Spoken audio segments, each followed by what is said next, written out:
how I got into it was I was looking for elderly care for my aunt who had no children, and really looked at some of the other agencies that were out there, and they were not focused on what my aunt needed.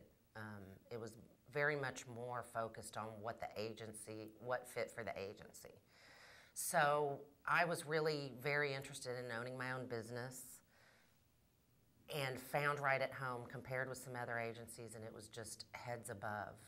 My experience in being an administrator, there was a little bit of an edge in having some medical background, but probably really only for the first few months.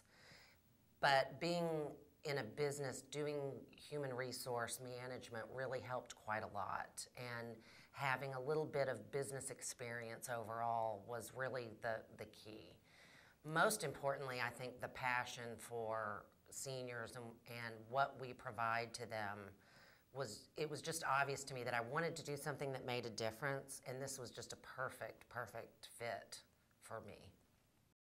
One of the challenges was a year after we opened, about a year and a half, we had a hurricane where I live, and so that was extremely challenging. We went from about 1,000 hours to 100 overnight, but we've built that back up and come back stronger.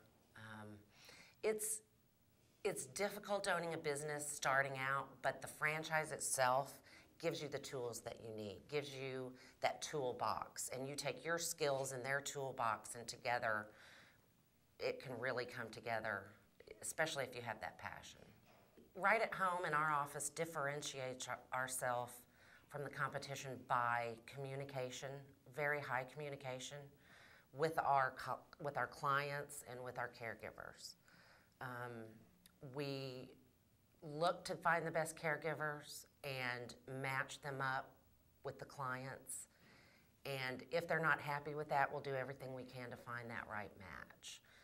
If someone's unhappy for any reason, they can call me, they can call any of our staff. Just providing really good service. Just like if you want to go into a restaurant, you want to be communicated with if the kitchen is backed up or whatever that is. You know, we just really make sure that we communicate well.